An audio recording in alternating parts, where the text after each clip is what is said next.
Today we are driving to near Colchester to see my friend Dan.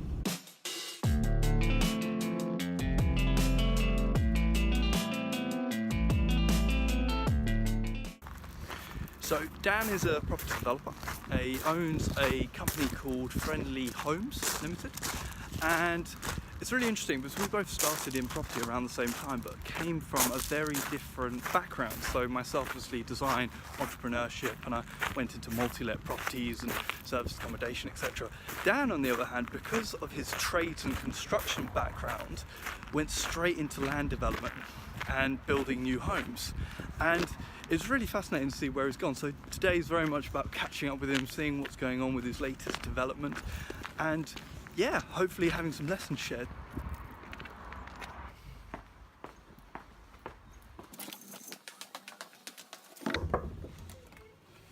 Hello. You alright? Very good. Dan, wave. How you doing, mate? Hello, mate. So, thanks very much for giving me some time in the morning. It's been really good to catch up and see how everything's going. Where did you sort of begin with development? Because as I was saying as I was coming in, you know, we started from very different backgrounds, and I think where you've jumped in with full land development is really a result of your construction background, your trade background. You know, how did it all begin? Yeah, so I started off, I'm a plasterer by trade, and that's where I started in the construction industry. I actually, you know, you have these points in your life where you have to have a change, and what happened for me was I was working for my dad. My dad's always been run his own business, and he had a garage selling commercial vehicles, and I was working for him selling the vans, and I was licensed for drink driving, so obviously being a van salesman with no driving licence isn't a great combination. I got offered a job going to site and loading out plasterboards. I mean, at the time I was, you know, I left my dad and I was fruit picking out like 100 quid a week, getting up at 5 in the morning, finishing at 11 o'clock in the morning, and just really, you know, it was just a low point. I remember staring at these raspberries, pulling them off their stalks, and thinking, mate, this is just soul destroying, you know.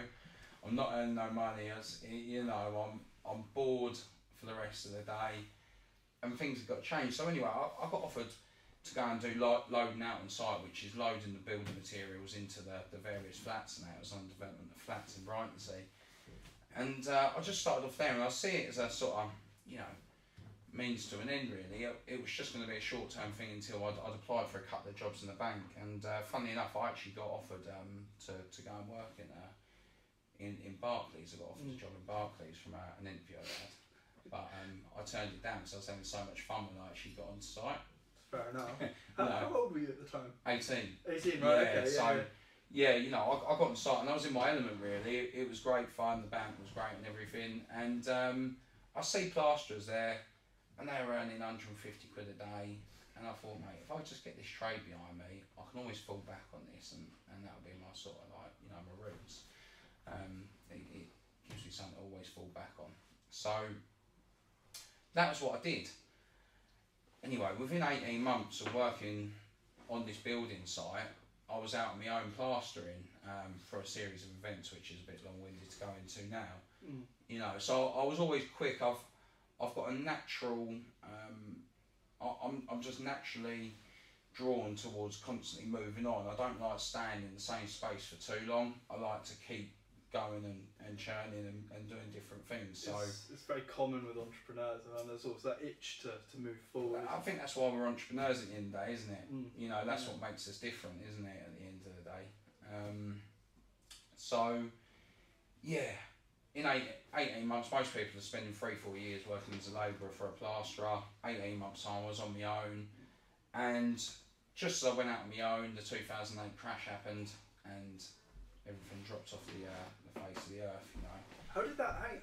Because that period's really quite interesting. How did it appear from your perspective, just being started in trade, starting as a plasterer, that particular point being that financial crash? How did that hit you? It went very quickly within a sort of 6-month period of me working with somebody who was walking onto a site and walking straight back off again, demanding higher rates. There was such a need for tradesmen, he could command his rate and this, that, and the other.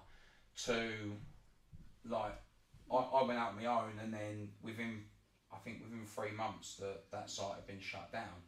Wow. Because they weren't selling, and it was all over the news. And it was the media that really made everybody aware of the recession. So the media were pumping out, we're in a recession, we're going into a recession, this, that, and the other. Building sites started shutting down. And yeah, so I found myself as a sort of, new plasterer out on my own, really struggling because I didn't have that experience to get a job working for any of the contractors. So, I found enough work to keep me ticking over, and I just used to stop everywhere. Every job I see, every big construction site I see, I go on, ask the site manager who the plastering contractor was, call him up, say if you need a hand, I'm here. Any little jobs I'd stop in, I'd go and give them my card, say you need a plasterer. And within a year, I was so busy that I was getting people in to help me at the weekends, and one of the lads that I worked with from day one as a labourer, I said to him, leave your boss, come work for me as a plasterer now. And that's where it all started really, So within sort of 2.5 years of first walking onto a building site, I was employing people as a plastering contractor. And so this is friendly plastering? This is the making of friendly finishing solutions. So yeah. We weren't trained as that name then, it was just DD Baldwin Plastering Services.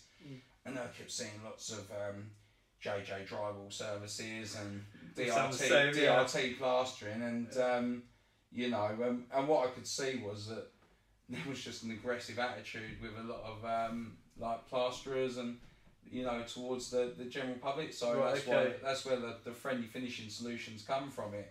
It had a ring. I liked something where you can shorten it down to letters, and it was FFS. FFS was a bit tongue in cheek, a play on words, and it just suited me at that point. But I still wasn't taking it seriously, So we got another couple of years down the line, and by that time we were in sort of 2010, 2011, and we're starting to come back out of the recession. I've got like 5 or 6 blokes working for me, and it's starting to get serious now. And you start thinking, right, let's get big, yeah. I need to actually start thinking about this. And it up until that point, it had all just happened. And I think these are the levels in the business where like you get to about 6 blokes, and you're not earning enough money out of them to not work, but you've got too much work to do, as in paperwork, price and invoice and that sort of thing to do, to work all the time as well. So it's a really hard level to deal with that 6 person. Yeah, it's a common. I've heard this chatting to a few of my kind of contacts. Really, was that kind of threshold where you're coming off the tools yourself to then actually go into full-time running the business. Yeah. It's common with a lot of businesses. Well, yeah, I was actually with Fiona Talbot the other day, and she was talking about Daniel Priestley, and he was saying about the levels, and for him it's 6 people is the first level, And I was like, I've always said it. I've never heard anybody else sort of say it. Interesting. Heard about it being talked about the levels and that, but so Fiona obviously being a very experienced property investor herself, and Daniel, I don't know Daniel's background. He's Daniel Priestley. Yeah, he's in property as well himself.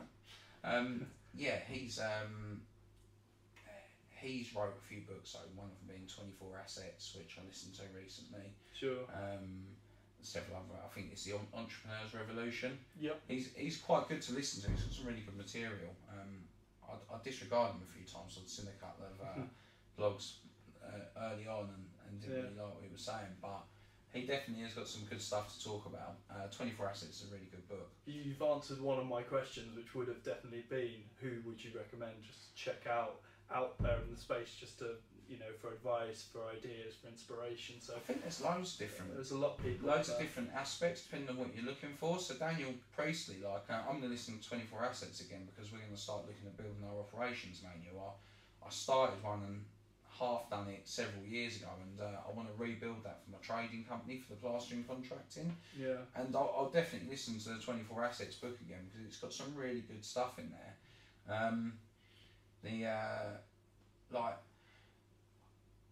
This year we've not doubled our turnover. We've probably increased it by 60%. I expect. Oh. And that's a huge change. It doesn't. If you double your turnover, you don't just double your workload and double your systems and everything like that.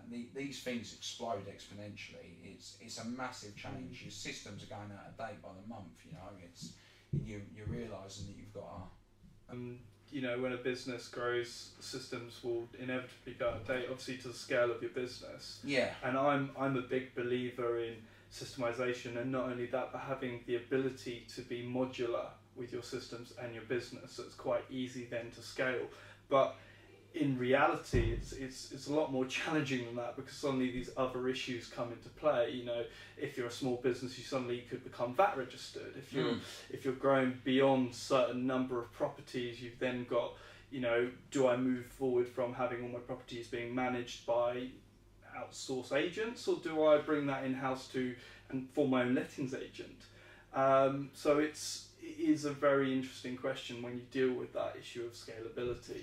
Yeah, I mean, we've got what we call a job pack in the office, which runs our contracting stuff, and you know, it's a spreadsheet with about 20 different tabs on, and it starts off from when there's an inquiry, to then the job being estimated, to then the job being awarded, to then the running of the job, having all the customers' details on there for the office staff to contact them, all the costs are tracked through labour, materials, tool hire, etc.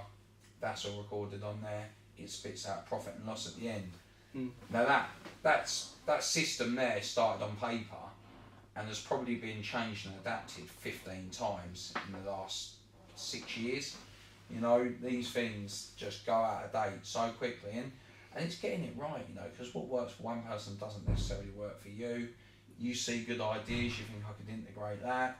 You're constantly trying to better it, really. You're constantly adapting to the situation, constantly adapting the business. And I think the other analogy I heard was, the bigger the business, it becomes like almost like a ship, where you've got more force required to actually turn and adapt with it, because you've got so much more that you're dealing with, people, systems, etc. So like people often say, like, small business, you're like a speedboat, you can be nimble, you can move quickly, change direction with it. When you get to the cruise liner section, you can see an iceberg, but it takes a long while to turn before you hit it. You know, we're not there yet. I still see us as being sort of a fairly nimble company, but certainly the bigger you get, you know, the harder it is to make the change. So yeah, that job pack I was saying about, we only changed it again 3 months ago.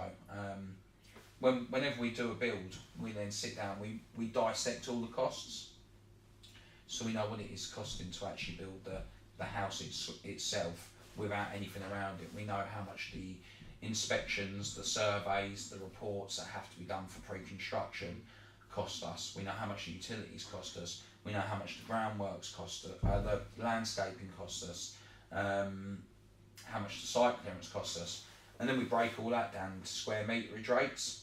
So we know if we're building an 80 square metre house, let's say for easiness it's going to be £100 a square metre, that's going to be 80 grand to build that. Straight back into your analyzer. Absolutely, yeah.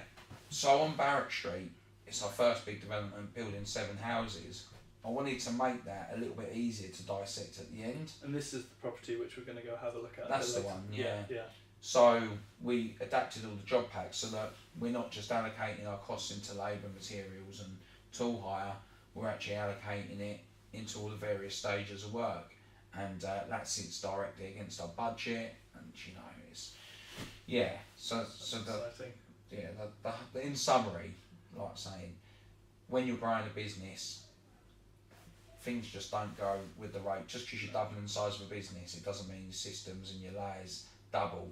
These things explode, and you know, and you have to be on top of it, and you have to be aware that this is coming. And I don't think I actually finished the point when I was running through the plans, and I was saying, like, you know, what I did with Berek Street, and people were saying to me, why are you spending money on all these areas? I knew my time was going to get stolen elsewhere. There's so much learning to do, and it's the learning and doing different stuff that takes the time. Once you've done things a few times, it's like clockwork, you know, it's the computer side of your brain kicking in, and you just do it, and or you have a system in place for it, and it's a knee-jerk reaction. But yeah, I spent 15 grand on a quantity surveyor to do all the pricing of the job, and now it's ever so easy. When somebody sends an invoice in, we ping it over to him, he approves it, does a payment, so the office schedules the payment as per the payment terms that he's set up. You know, he spent hundreds of hours dealing with all the setting up of this job, finding the best prices. You know, his cost is less than 1% of the GDV. So if a quantity surveyor can't save me less than 1% of my GDV, he's not doing his job properly, right? The interior designers have spent £5,000 with them, but you can lose hours just deciding what floor covering to have, what kitchen design to go with. These finishes stuff I've finalised in about a day. And believe me, when we've done the single bills before, I've spent over a day just sorting out the bathroom, you know, on one house. So, you know, these things can get daunting as well, because you know, I take it seriously. So you get too involved sometimes. So it's nice to just have a professional opinion on this is what you should do, this is what you should use, and go with that. So I think we lost track a little bit because we were talking about where you began. Yeah. I mean, to be fair, that's been a really nice just sort of story and journey through. I mean, starting off with in a trade as a plasterer, going all the way through to where you are now, which, you know, huge admiration for where you are now. I'm very excited to go and have a look at the site and have a look further through the plans and everything. Awesome. So let's update. Let's see where everything's at. Well, yeah, these are the elevation plans at a cut through level, just showing you what your ceiling heights are, various details, your specification. That's the site layout plan. It's changed slightly. We were going to do a managed car park area. Okay. Hence the 2 visitor spots here and the electric parking meter. But talking through with estate agents and my solicitor, the reward of having this, albeit it's going to be a long-term one, probably doesn't cover the amount of work that I've got to put in the short term. And the whole reason for me developing and buying and selling at the moment is to build up a cash pot. You know, when I want to start making the investments and building to rent, then I'll do it properly. I don't really need things like this hanging around my neck. So the solicitor said, it's an awful lot of aggro for the reward you're going to get out of it, which is very minimal. It's risk and reward, isn't it, really? And ultimately, we're going to lose value on the houses if people have got a yearly management fee, because it all comes into their affordability and everything else when they're applying for the mortgages, and there's just a bit of a stigma about it with management companies at the moment.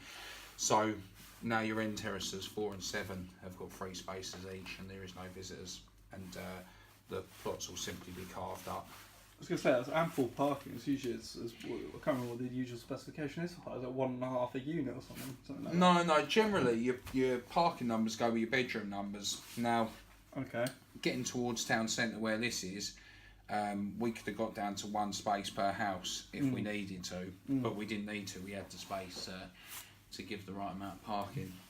But yeah, generally your parking numbers go with your bedroom sizes. 3 beds you can normally get away with 2 spaces, 4 beds, 3 spaces, but that's how it tends to go.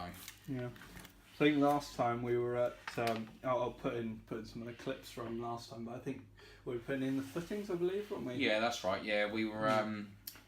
There was a bit of hype because we were just coming out the ground, I believe, when you took your last. Yeah, I think when we go onto site, you'll definitely see. I'm very excited to see the difference, but I just remember there was the slope difference, wasn't it? It was causing a bit of trouble, wasn't it? It's still there. Oh, right. Still there. Still there. Not causing so much trouble now, but it's definitely still there. Yes, this is your elevation plans for your block of 3. This is black line going through here is a banding course feature. We've got a feature stone there. Stone headers, stone sills. The only thing which isn't is dissimilar on this to what's actually there now. And you say, what's the banding course, just quickly in layman's? Yeah, so we've just got a different brick. We've just got a grey brick, which we, in contrast to the red multi bricks, which makes up this. Gives a bit of feature. Yeah, that's it. Yeah, just something a little bit different. I've got a plan missing there, so I left it on site for one of the guys who needed it. No worries. I think you'll find that was me. 4 beds, me block of 4. Oh no, yeah, that's pretty layout plan. Yeah, so this is the elevation for the 3 beds, block of 4 3 beds. Nice. Yeah, GRP chimneys. Yeah, pretty simple build to be honest with you. Shallow roof, no gables. Whereas on this one, you've got the gables. We actually plan to have both roofs like this sort of style when we took it to planning first of all, and they really wanted us to have gables on both blocks. We said just construction wise, we want it without gables.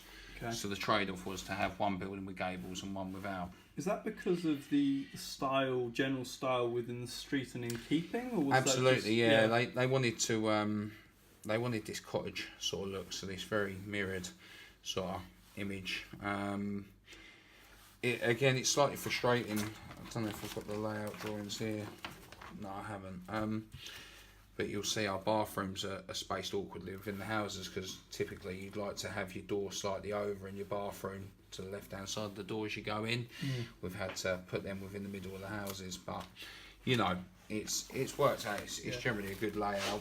But yeah, I mean, the point I was making is just having these gables in adds about 2 weeks to our construction.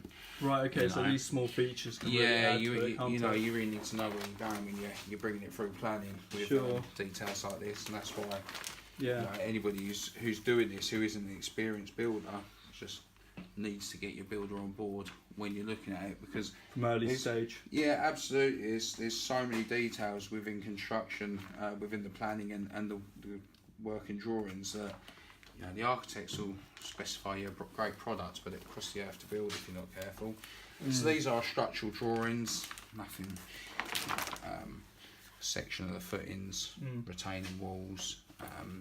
This was foundation layouts. this section here was the, which bit was it with the elevation? Because I remember last time there was that issue. Was it around here? With the elevation. With the slope on site. Yeah, so this So is you can this see that shows you by the plan. step footings, yeah, and then Yeah. the retaining wall area here. Mm-hmm. That's just a typical wall build up. That's the retaining wall build up. This was mainly to do with the party wall award that we had to get done and show the path, show the waterproofing against the existing buildings. So again, so in layman's, so for the pie wall, the partition basically between.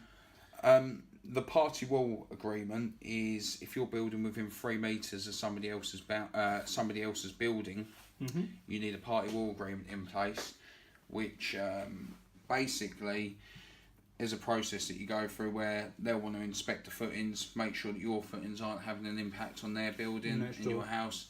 A surveyor will go around to the property, inspect everything, take several photographs, and then if throughout the build process cracks start appearing, there's then a route to go down and a claim back to, you know, be had. These things are insured against. Of course. But yeah, it just covers you. Yeah. So again, drainage drawings, more party wall stuff. This was for the fill, where we had to build up the substructure to the ground floor level. We had to build the substructure up by 2 metres. So this was how we filled it, and this was the grading of within the building. This is actually under the floor.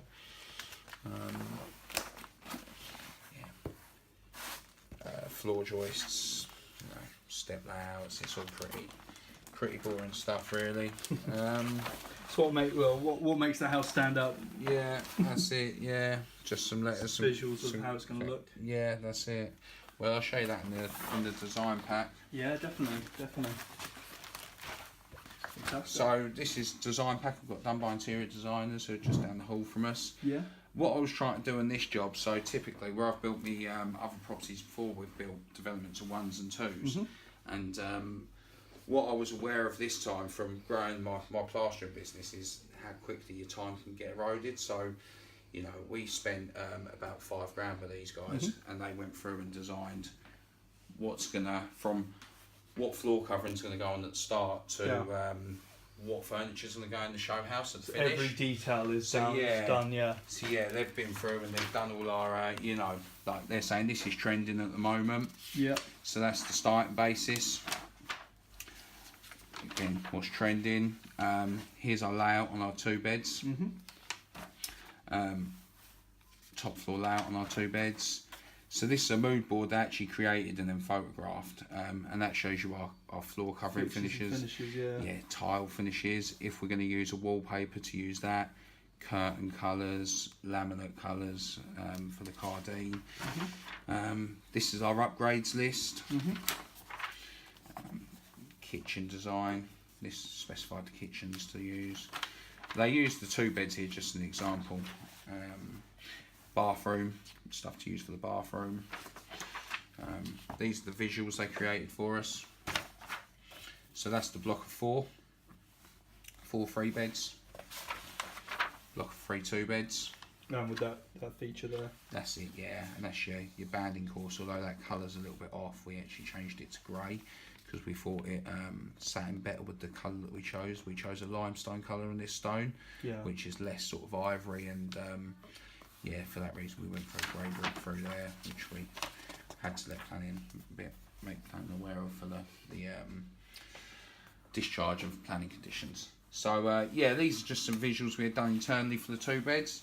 We got these done because we know that the show house is going to be one of the 3 bedroom properties, and this just gives people a chance to see what the 2 beds are going to look like once they're done. This is all our wall and floor finishings guide that they produce for us, showing us what floor coverings to use, what paint colours to use. All these different coloured lines mean something. Again, same thing again, the 3 beds. This is the layout of the 3 beds. So one of the things you've got to be aware of is anticipating your market. Yeah. Looking at who's going to buy your property. So we know that the 2 beds are going to sell to first steppers, them sort of people, probably a younger generation.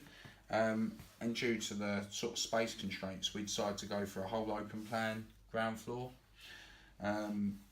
So you walk in, and I always think it's nice to have a nice area in the nice size in the hall.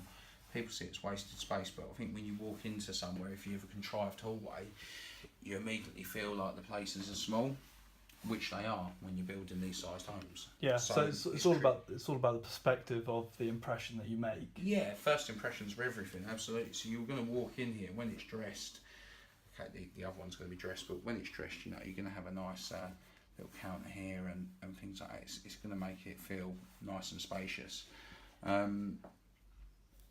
So yeah, so we've got an open plan downstairs here. You've got kitchen, diner, lounge, your toilet. This is what I was saying about the awkward toilet layout here. Typically we'd like to put that in here and have this door slightly over, and then that would give us more space in the dwelling to put the toilets, but we had to have it here on this occasion. So then the 3 beds, again, you know, we're likely to have young families in here. Now we've gone for the kitchen diner placed here, and then a lounge separated to that, so that, you know, you don't necessarily want to have if you got a young family, you wouldn't necessarily want the open plan setting where, you know, your kids can constantly be playing with the oven or going in the fridge and in the kitchen cupboards. So you can separate off this room and spend time with the family in here. So that's why we chose the layout for this one. Yeah, 3 bedrooms upstairs, ensuite, bathroom. And yeah, that is the end of the design pack. Fantastic. So yeah, Brilliant. Well, I'm looking forward to getting on site and having a look at the progress. It's gonna be good. yeah, definitely. Awesome. Definitely. Awesome. We'll head off. So we've just arrived at Barrett Street. Barrett Street. Yeah. That has come along quite a lot, hasn't it? Yeah. Since I was last here, it was literally in the ground.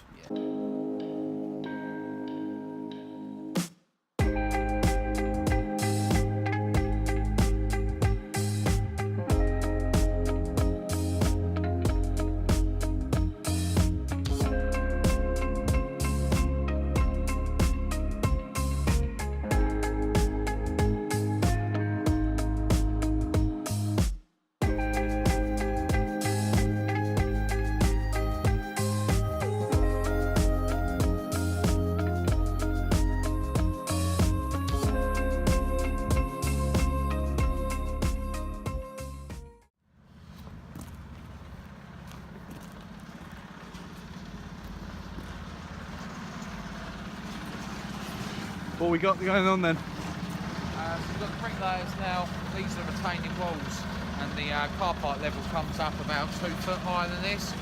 So we've got the bricklayer in now building the steps up for the access to the back gardens. Okay. So we've got a set of steps there, and he's working on the ones down here currently. Within the retaining walls there's 100mm of RC40 concrete. So that's what they're doing at the moment, they're filling that up. We actually brought a pump in twice filling up these walls.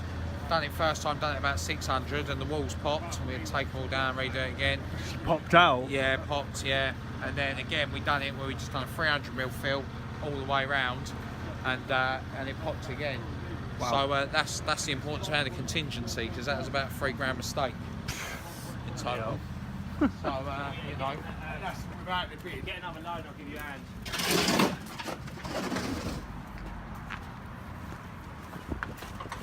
yeah, this will be the access road here to come down. Yeah, the road, yeah.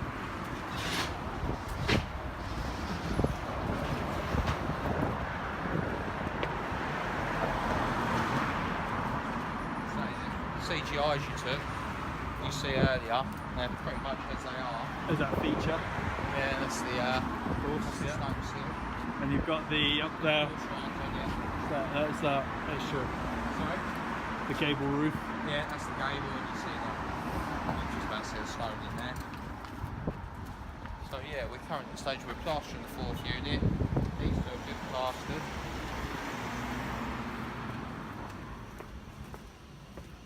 This unit's had its mist coat, which is your first coat of paint, and you'll see the materials in here ready to second fix. So that's happening towards the end of the week.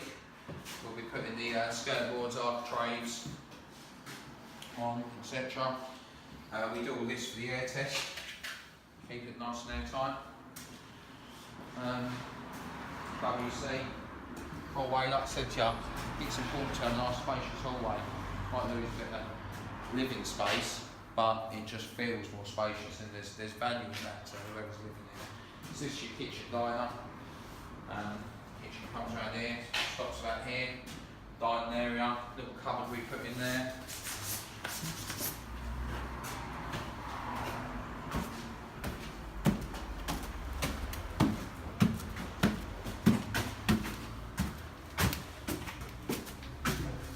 Upstairs, third bedroom, second bedroom. It's the bathroom here. So we always try and do little extra things really. So you've got your bath in here. We're actually putting you in a shower here. So you've got your bath and you've actually got shower bits here, the shower screen. This is just a little tile cubby hole for all your shampoos and that sort of thing. Just a nice feature. So, I mean, these are the details that your interior designer and everything, you've got that in I actually just approach chucked in this in when I come down and had a look. Okay. Yeah, when we were first fixing, I was like, that'd be nice. So we knew what tiles we were using. It was easy to do.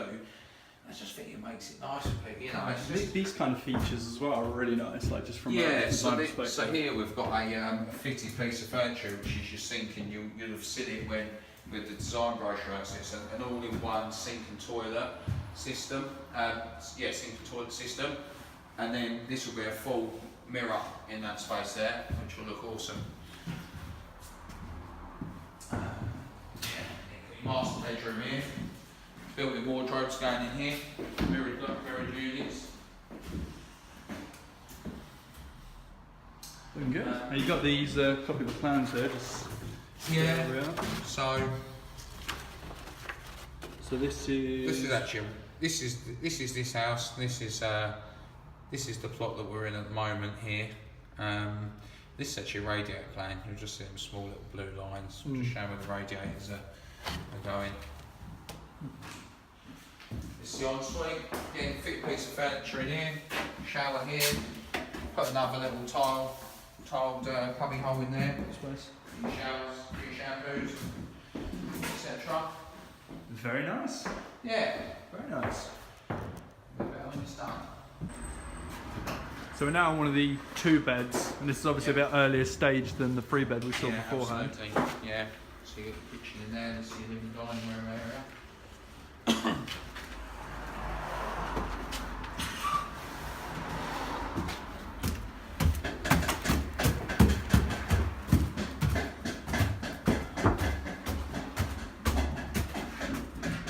And they're nice sized bedrooms in these.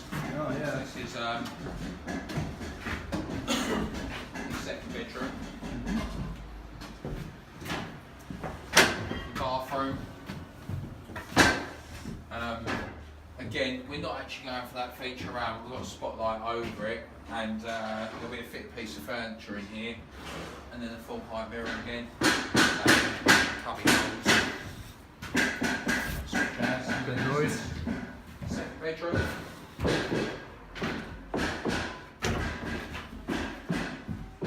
Awesome. Yeah. Oh, mate, perfect. Cheers, mate. See you soon. Bye-bye.